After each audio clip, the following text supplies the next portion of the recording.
کیا ضرورت پڑی کہ رات کو 12:03 پہ دوبارہ amendment ایک کی جائے؟ ایکٹنگ پریزیڈنٹ کے ذریعے پارلیمان کی ہوئی امینڈمنٹس کو ریورس کیا گیا بالکل۔ اور اس کو 180 ڈگریز لے کے گئے. وہ جو کہا جاتا تھا کہ یہ کوئی دہشت گرد تو نہیں ہے، وائٹ کالر کرائم ہے، ان کا اتنا لمبا ریمانڈ کیوں دیا جاتا ہے، اسی کو بڑھا کے 30 دن کر دیا گیا. پھر دوسری بات کر دی گئی کہ جی چیئرمین نیب کی جو آپ نے پاورز تھی اریسٹ کی، اس کو ریگولیٹ کیا، اس کو کرٹیل کیا، ایک سسٹم بنایا کہ جی only during investigation after repeated notices اس کے پاس اختیار ہے، اس کو ختم کیا، بولا کہ آپ انکوائری میں کر سکتے ہیں. پھر آپ نے چینج کر دیا کہ جی اب جو برڈن آف پروف ہے وہ کوئی پبلک آفس ہولڈر بتائے کہ جناب اگر کوئی گفٹ مل گیا ہے، یہ گفٹ کا لفظ یوز ہوا ہے، تو اس نے ثابت کرنا ہے کہ جی یہ تو بڑا کلیئر تھا، otherwise he would presume to be doing corruption and corrupt practice. And number 4 جو صدیقی صاحب نے بات کی کہ اپروور کی سٹیٹمنٹ میں پہلے امینڈمنٹ کر دی، ان کا وزڈم پورے پارلیمان کا یہ تھا کہ وہ دوسرے ایکیوزڈ کے خلاف استعمال نہیں ہوگی، لیکن اب انہوں نے کہا کہ وہ سٹار ایویڈنس ہوگا جو اپروور ہوگا وہ دوسرے کے خلاف. میننگ دیر بائی کہ انہوں نے ذہن میں 2 کیسز رکھے. پہلی جو امینڈمنٹس کی تھی وہ کیسز کو ختم کرنے اور کیسز سے بچنے کی تھی. یہ امینڈمنٹس ہیں کہ کیسز میں انوالو کرنا ہے، کیسز میں جکڑنا ہے اور توشہ خانہ اور قادر ٹرسٹ کو سامنے رکھ کے. اچھا یہ point of view case specific person specific اس پہ میں مختصر ٹیک قیوم صاحب کا بھی لوں گی، ایک مختصر وقفہ، اس کے بعد میں بات کروں گی کہ جو امینڈمنٹس کی گئی ہیں اس سے لگ بظاہر راجہ صاحب کے بقول کہ پہلے ایک پولیٹیکل پارٹی یا کسی ایک لیڈرشپ کو بچانے کے لیے کی گئی اور اب دوسری لیڈرشپ کو پھنسانے کے لیے کی گئی. ریئلٹی پریکٹیکل گراؤنڈ پر کیا ہے اس پہ بھی بات کرتے ہیں ایک بریک کے بعد. بریک کے بعد ایک بار پھر آپ کو خوش آمدید کہتے ہیں. جہاں بات کر رہے تھے کہ نیب کے حوالے سے کی جانے والی امینڈمنٹس ایک وجوہات ضرور یہ ظاہر کرتی ہیں اس کی کہ کیا واقعی حکومت یہ چاہتی ہے کہ وہ امینڈمنٹس اچھائی کے لیے ہوں یا پھر وہ یہ چاہتی ہے کہ کچھ لیڈرشپ کو بچانے کے لیے اور پھر فیوچر میں اگلی لیڈرشپ کو پھنسانے کے لیے استعمال کی جائے. کیوں راجہ صاحب نے تو بڑا ڈیٹیل میں بتایا کہ وہ امینڈمنٹس کن حالات میں کس سینیریو میں رہتے ہوئے کی گئی، لیکن آپ کو کیا لگتا ہے کہ پولیٹیکلی واقعی ایسا ہوا ہے؟ یہ جو پہلے 30 دن سے 90 دن پہ لے کے جانا، پھر 14 دن پہ لے کے آنا، پھر اس کو کنورٹ کرنا، یہ جو ایک کھچڑی پک رہی ہے، بہت سے لوگ تو سمجھ ہی نہیں پاتے، اگلا قانون آ جاتا ہے. تو کیا واقعی اس کا ٹارگٹ صرف کچھ شخصیات ہیں یا اس کا اثر، کیونکہ نیب کبھی بھی ہمیں منصفانہ طور پر کام کرتا ہوا نظر نہیں آیا؟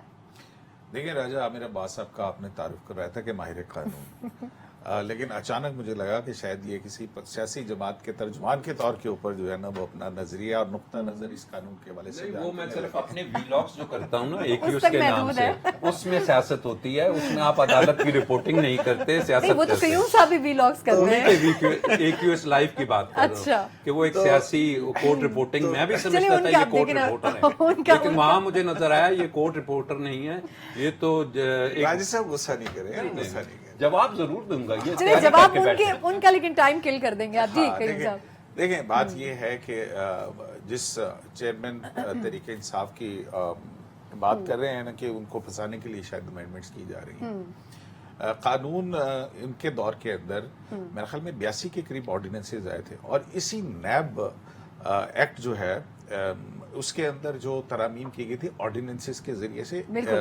Chairman Tehreek Insaf P T I کے دور میں، PTI کے دور کے اندر ہوئی تھی.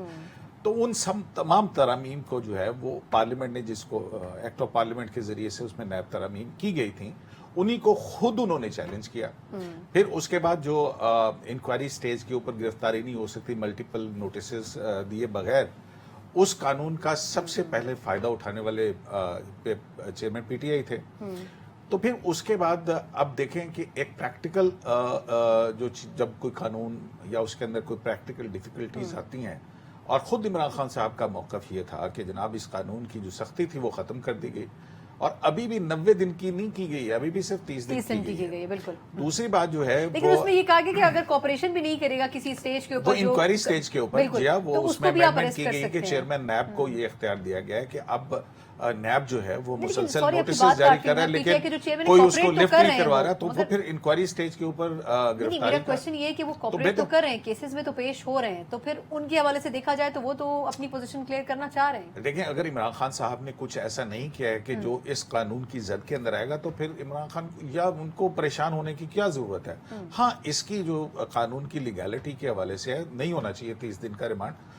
نیب کو اس وقت تک شخص کو گرفتار نہیں کرنا چاہیے جب تک کہ اس کے پاس اتنا مواد اکٹھا نہ ہو جائے کہ ہاں کسی کی نقل و حرکت کی آزادی جو ہے وہ اس کو سلب کرنا ہے.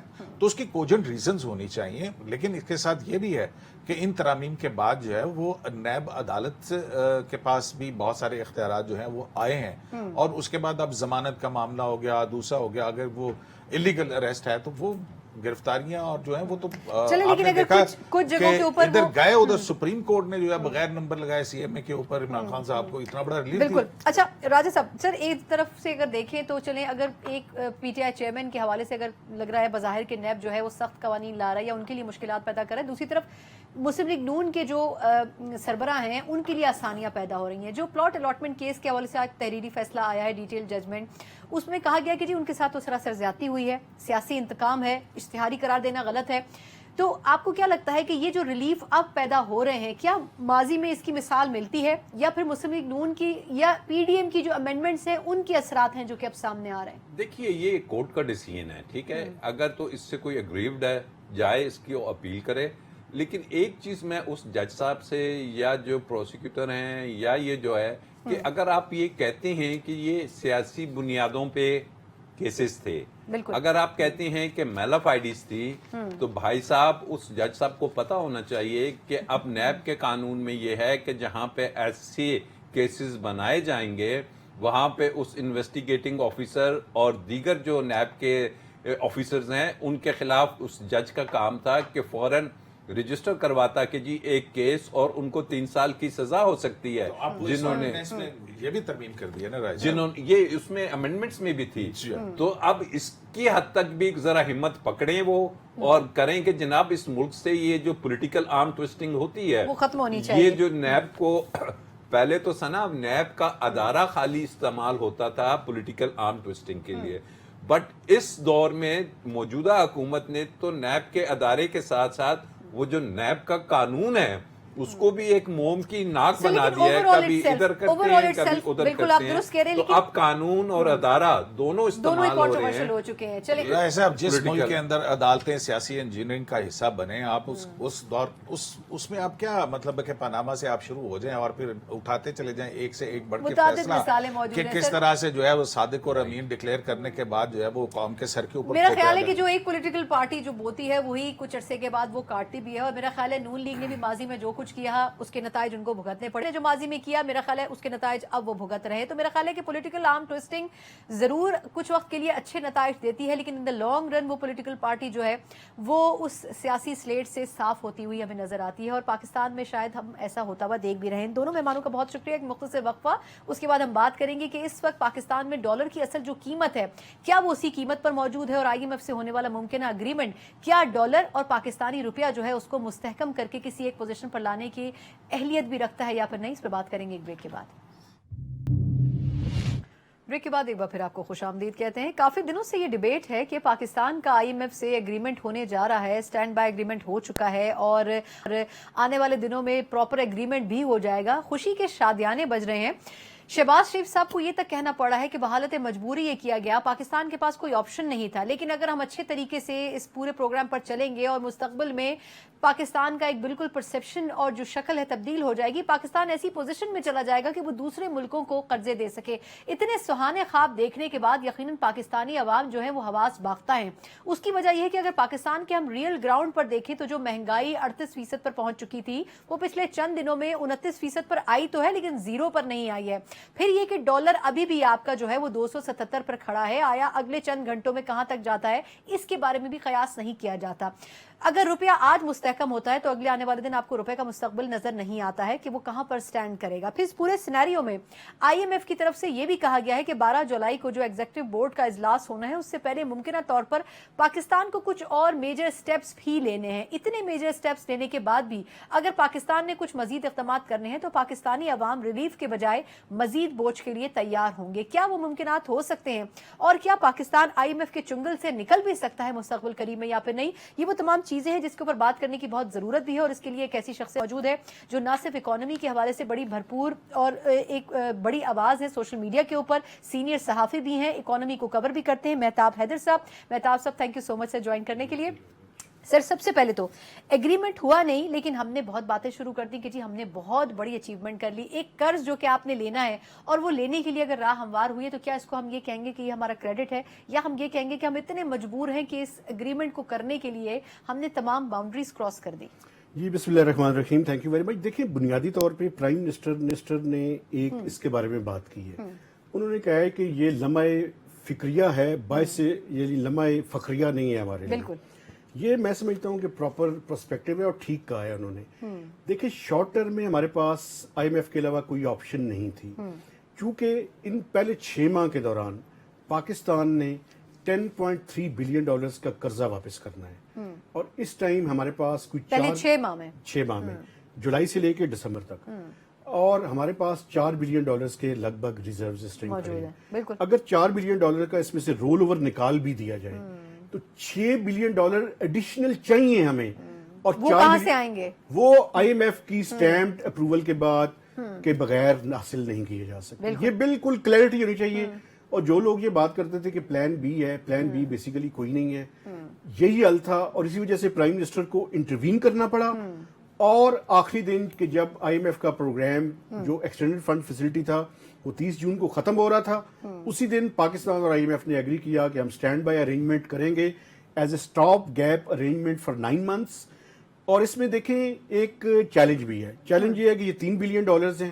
$1.1 بلین ایکسپیکٹڈ یہ ہے کہ 12 جولائی کو اپروو ہو جائے گا، کیونکہ اس کے پرائر ایکشن پورے ہو چکے ہیں. اس کے بعد جو باقی کام آپ نے کرنے میں اس میں بعد میں بات کروں گا. لیکن جو چیلنج ہے وہ یہ ہے کہ پہلے جو پروگرام ہے وہ پی ڈی ایم کے دور میں جو ہے وہ ہوگا، $1.1 بلین ملے گا. پھر جو دوسرا $1 بلین ہے وہ کیئر ٹیکر سیٹ اپ میں ہمیں ملے گا، اور جو آخری $1 بلین ہے وہ جب فریش مینڈیٹ لے کر اگر الیکشن ہوئے. اچھا مہتاب صاحب بالکل ٹھیک ہے، میں اس پوائنٹ پہ آتی ہوں. مجھے ایک چیز کا اسی حوالے سے ذرا ڈیٹیل میں جاننی ہے. آپ نے ابھی کہا کہ تقریباً $6-7 ارب کے قریب ہمارے پاس موجود ہوں گے، لیکن $10 سے $11 ارب ہمارے پاس ہونے چاہیے. مجھے یہ بتائیں کہ یہ آئیں گے کہاں سے؟ دیکھیں ایک بڑا سمپل سا کویشچن ہے نا، $1-2 ارب چلے آئی ایم ایف سے مل بھی جاتے ہیں، پر فار دا ٹائم بینگ وہ پیسہ کہاں سے آئے گا؟ دوست ممالک سے بات چیت ہو سکتی ہے آپ کے خیال میں؟ کیا وہ سپورٹ کریں گے؟ کیونکہ پچھلے تمام عرصے میں ہم نے وہ سپورٹ نہیں دیکھی جو کہ ہوتی تھی دوست ممالک کی طرف سے. دیکھیں آپ نے بڑا پرٹیننٹ اور امپورٹنٹ ترین کویسچن کیا. 7واں اور 8واں ریویو ہوا تھا لاسٹ اگست میں، اور اس میں چائنا نے، سعودی عرب نے اور یو ای نے آئی ایم ایف کے بورڈ میں یہ کہا تھا کہ ہم پاکستان کی مدد کریں گے. لیکن سعودی عرب کی طرف سے اور یو ای کی طرف سے ایڈیشنل ڈپازٹس نہیں آئے. ان کی طرف سے آئل فیسلٹی آ گئی، $100 ملین پر منتھ ہے، $1.2 بلین کی. تو اب جو ایگریمنٹ ہوا ہے اس میں ہم نے $2 بلین سعودی عرب سے میٹیریلائز کرنے ہیں، $1 بلین یو ای سے کرنے ہیں. ابھی ہم نے چائنا کو ریکویسٹ بھجوائی ہے کہ $1 بلین اسی مہینے میں انہوں نے رول اوور کرنا ہے. وہ پہلے سے ہمارے پاس موجود ہے، اس کو 1 سال کے لیے وہ رول اوور کر دیں گے. اس کے علاوہ اسلامک ڈیولپمنٹ بینک سے $1 بلین ہے. تو یہ ملا کر، اور اس کے علاوہ جنیوا کی پلیجز بھی ہیں. یعنی چھوٹی چھوٹی پاکٹس ہیں جو آپ کہہ رہے ہیں کہ جس کو ہم کریں گے تو اس کے بعد پوزیشن میں ہوں گے. اچھا ایک حوالے سے اور بھی سوال، وہ یہ کہ کیا اس میں کوئی ایسی پاسبلٹی ہے کہ ہم گیس اور بجلی کے نرخوں میں بھی اضافہ کریں گے اس ایگریمنٹ سے پہلے؟ کیا ان کے ریٹس بھی بڑھ سکتے ہیں؟ پھر یہ کہ اوور آل جو انفلیشن ہے وہ ابھی تو 38 39 اسٹل 29 پر آئی ہے، لیکن اگر یہ ایگریمنٹ ہوتا ہے کیا کچھ نئے ٹیکسز ہو سکتے ہیں؟ کیونکہ 2 مرتبہ ابھی آلریڈی مزید ٹیکسز کا اضافہ ہو چکا ہے فائنانس بل کے بعد. تو آپ کے خیال میں کیا واقعی اب کچھ مزید ایسا ہوگا کہ عوام کہیں گے کہ اب تو بس ہو چکی ہے؟ دیکھیں اس میں کوئی شک نہیں ہے کہ الیکٹریسٹی کی پرائسز بھی بڑھانی پڑیں گی، گیس کی پرائسز بھی بڑھانی پڑیں گی، اور اگر شارٹ فال ہوا پہلے کوارٹر کے اندر تو پھر ایڈیشنل ٹیکسز بھی لگیں گے. آپ اگر پچھلے فروری سے لے کر جون تک دیکھیں تو پاکستان نے کوئی 1.118 ٹریلین روپیز کے ٹیکسز لگائے ہیں. یہ پاکستان 1.8 ٹریلین جی پچھلے ایک سال 1118 ارب روپے کے ٹیکسز لگے ہیں. اس سارے ایڈیشنل ٹیکسز لگے ہیں. نہیں یہ صرف آپ اسی کی بات کریں سے ایک سال میں یا اس بجٹ میں؟ میں منی بجٹ پیش ہوا تھا لاسٹ فروری میں، اس کے بعد آپ نے بجٹ پیش کیا اور پھر ریوائز بجٹ پیش کیا تو 215 روپے کے مزید ٹیکسز لگے. تو اگر اوور آل دیکھیں تو یہ کوئی 1.118 ٹریلین کے ٹیکسز لگے. یہ پاکستان کی ہسٹری میں اتنی بڑی ٹیکسیشن ایفرٹ نہیں ہوئی. لیکن مسئلہ کیا ہے؟ مسئلہ یہ ہے کہ آپ انہی لوگوں کے اوپر ٹیکس لگا رہے ہیں جو آلریڈی ٹیکس دے رہے ہیں، بس سیلریڈ کلاس. تو ہم باقی لوگوں کو ٹیکس نیٹ ورک میں کیوں نہیں لا پا رہے؟ اس کی وجہ یہ ہے کہ آپ یہ دیکھیں کہ لاسٹ بجٹ میں جب مفتاح اسماعیل صاحب فائنانس منسٹر تھے تو انہوں نے ریٹیلرز اور ٹریڈرز کے اوپر ٹیکس لگایا تھا، فکس ٹیکس 3,000 روپے سے لے کے 10,000 روپے تک. بالکل. مریم نواز صاحبہ کی ایک ٹویٹ آئی تھی اور اس ٹویٹ کے بعد وہ ٹیکس واپس ہو گیا تھا. صحیح. سیلریڈ کلاس کا مسئلہ یہ ہے کہ ان کے لیے کوئی مفتاح صاحب ٹویٹ خود نہیں کرتا. واپس ہو گئے تھے اس کے بعد. سیلریڈ کلاس کا مسئلہ ہے ان کے لیے ٹویٹ کوئی نہیں کرتا. بالکل. اچھا لیکن اب کچھ چیزیں تو ایسی ہیں، میں اگر چھوٹا سا ایک کمپیریزن چاہوں آپ سے، ڈارٹ صاحب کے بارے میں ڈیبیٹ لوگ کر رہے ہیں کہ جی یہ ان کی اچیومنٹ ہے. میں آپ سے پوچھوں گی کہ کیا واقعی ان کی اچیومنٹ ہے؟ مفتاح صاحب کے نقش قدم پر ہی ان کو چلنا پڑا، چاہے وہ جو مرضی کہہ لے کہ I don't care about IMF، لیکن کرنا تو ان کو وہی پڑا جو مفتاح صاحب کر رہے. تو کیا پالیسی ان کی بہتر نہیں تھی ایز کمپیئر ٹو ڈارٹ صاحب جنہوں نے 10 ماہ لگائے؟ میں ذاتی طور پہ یہ سمجھتا ہوں کہ دیکھیں یہ IMF کا ایگریمنٹ اگر 8-9 مہینے پہلے ہو جاتا تو شاید ہمیں اتنی کاسٹ نہ پے کرنی پڑتی. تو وہ جو مفتاح اسماعیل صاحب پالیسی لے کر چل رہے تھے اس کو لے کر چلا جاتا تو زیادہ بہتر تھا. ڈار صاحب نے کوشش کی کہ اپنی ٹرمز اینڈ کنڈیشنز پہ IMF کو لے کر آئیں، لیکن یہ تو 2015-16 والا پاکستان بھی نہیں تھا اور ہمارے پاس سپیس بھی نہیں تھی مینوورنگ کی، اور اس میں ناکام. اچھا میں تھوڑا سا کوئکلی کیونکہ ٹائم تھوڑا سا کم ہے. اچھا ہمارے پاس الٹرنیٹ کیا ہے ادر دین IMF؟ اگر ہم IMF کے پاس جاتے ہیں، اگر نہ جانا چاہیں تو کوئی ہمارے پاس بی پلان موجود ہے؟ Not for the short term, میں لانگ ٹرم پوچھ رہی ہوں. دیکھیں لانگ ٹرم میں تو ڈیفینیٹلی ہمارے پاس اس طرح کی چیزیں موجود ہیں کہ ہم اپنی اکانومی کو گروتھ کی طرف لے کے جائیں، انفلیشن کو کم کرنے کی کوشش کریں. ایگریکلچر سیکٹر پہ بڑی توجہ دینے کی ضرورت ہے، ایکسپورٹس کو بڑھانے کی ضرورت ہے، لیکن فوری طور پہ ہمارے پاس کوئی حل نہیں ہے. ہمیں IMF کے نئے پروگرام میں بھی جانا پڑے گا. اور میں آپ کو یہ بھی بتاؤں اس کے بعد کی گورنمنٹ کو اس وقت بھی حکومت کو چائنا اور نان پیرس کلب کے ساتھ ری پروفائلنگ یا ری اسٹرکچرنگ آف ڈیٹ بھی کرنی پڑے گی. اچھا یہ دونوں کام ہوں گے اور IMF کے اگلے پروگرام کی یہ شرط ہوگی. نہیں لیکن اس کو ہم امپلیمنٹ کیسے کر سکیں گے؟ ہماری تو ابھی کے چیلنجز ہی کافی مشکل ہے نا.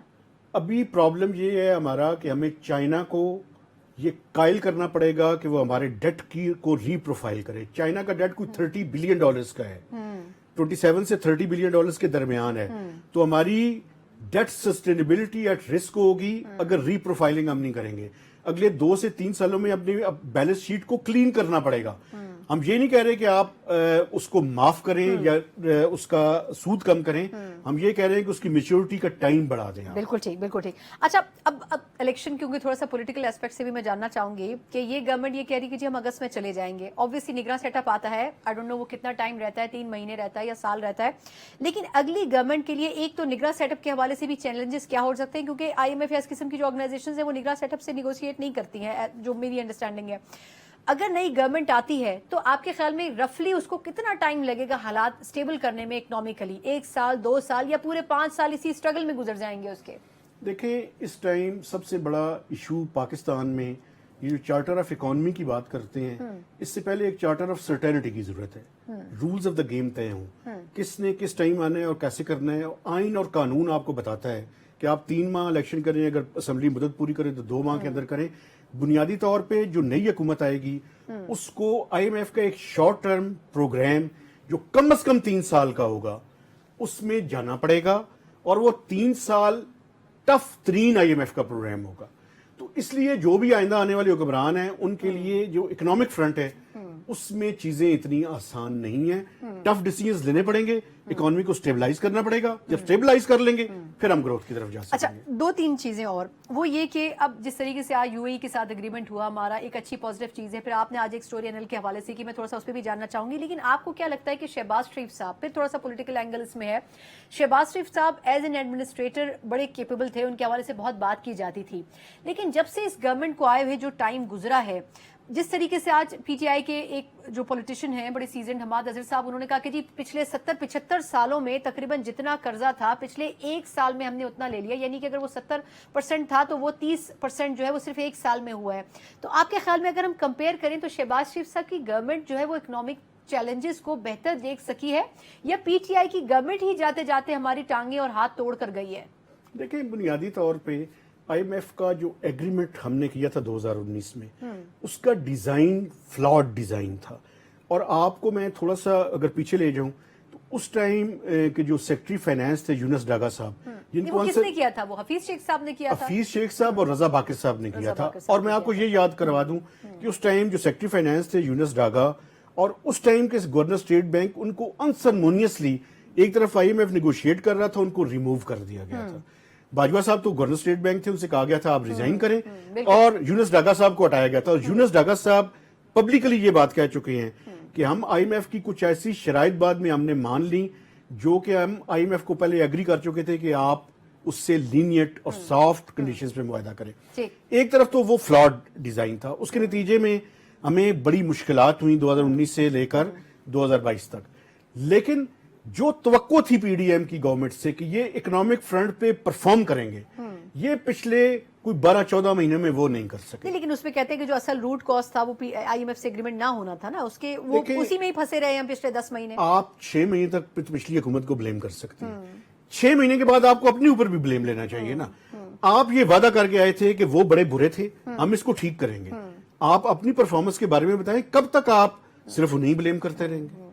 تو اب ایک سال 12-14 مہینے کیا کیے اس گورنمنٹ نے, کیا غلط فیصلے کیے؟ میں سمجھتا ہوں کہ IMF کے پروگرام سے کو جو 7واں اور 8واں ریویو ہوا تھا, 9واں ریویو نومبر میں تھا, اس کو کمپلیٹ کر لینا چاہیے تھا. لیکن میں آپ کو ایک بات بتاؤں, IMF بھی چونکہ ہماری سپیس کم تھی تو IMF بھی ذرا ضرورت سے زیادہ ہارڈ تھا, لیکن ان کو کر لینا چاہیے. لیکن ہمارے سٹیٹمنٹس بھی تو ایسے تھے نا کہ ہم ان کو بالکل خاطر میں نہیں لاتے. ان سٹیٹمنٹس کا بھی آپ کے خیال میں ان اثر کی پڑا؟ سٹیٹمنٹس کا بھی اور پالیسیز کا بھی. ایکسچینج ریٹ کے اوپر IMF بڑا تھا کہ ایکسچینج ریٹ کو آپ آرٹیفیشلی مینج نہ کریں, اور اس کے ساتھ ساتھ آپ جو ہے وہ پیٹرول کی پرائسز بڑھائیں. وہ دونوں ہم نے روک کے رکھی شروع میں جب ڈار صاحب سپٹمبر کے آخر میں آئے تھے.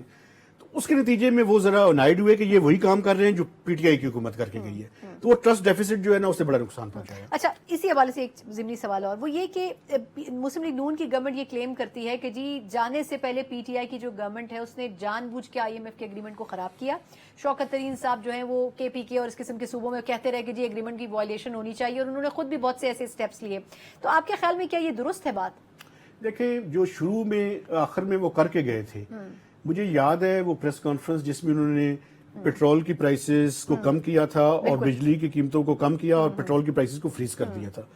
تو میں نے ان سے سوال کیا تھا کہ آپ لینڈ مائنز بچھا کے جا رہے ہیں, تو انہوں نے کہا تھا نہیں ہم لینڈ مائنز نہیں بچھا کے جا رہے, یہ سارا کچھ ہم نے فائنانس کیا ہوا ہے. لیکن وہ الٹیمیٹلی ثابت ہوا کہ وہ لینڈ مائنز تھیں. لیکن آپ وہ سال گزر گیا, اب آپ آگے کی بات کریں نا. آگے کی بات یہ ہے کہ آپ کو جس طرح اکنامک پرفارمنس آپ کی ہونی چاہیے تھی, جس طرح سے آپ کو اکانومی کو مینج کرنا چاہیے, جو آپ کا ٹریک ریکارڈ تھا. کیونکہ لاسٹ منٹ میں تھا سب, میں کوئکلی جاننا چاہوں گی, یہ گورنمنٹ اگر تو اگست میں چلی جاتی ہے تو آپ کے خیال میں کوئی ایسا انسینٹیو ہے جو جاتے جاتے یہ دینا چاہیں گے, کیونکہ بجٹ تو یہ دے چکے ہیں؟ ان کے پاس اس کے علاوہ کوئی انسینٹیو کا راستہ نہیں خدا حافظ کے علاوہ کہ یہ 90 ارب روپیہ انہوں نے پارلیمنٹیرینز کے لیے رکھا ہوا ہے SDGs پروگرام کے تحت. یہ میکسیمم پیسے ریلیز کر کے اور انہیں MNAs کو خوش کر کے جائیں گے. بالکل ٹھیک ہے, بہت شکریہ مہتاب حیدر صاحب کے ساتھ. بڑی دلچسپ اکانومی کی ہماری ڈسکشن رہی. یقیناً اس حکومت کے لیے چیلنجز تو بہت ہیں, لیکن ایسا ہو نہیں سکتا کہ جانے سے پہلے یہ کچھ نہ کچھ انسینٹیو جو ہے وہ اپنے عوام تک کسی نہ کسی طرح پہنچا کر نہیں جائے, کیونکہ اگلا الیکشن بھی لڑنا ہے اور اس میں جیتنے کے لیے کوشش بھی کرنی ہے. تو اب دیکھنا یہ ہے کہ مسلم لیگ نون کی حکومت کیا کچھ کر کے جاتی ہے. اسی نوٹ کے ساتھ مجھے اجازت دیجیے, اللہ حافظ.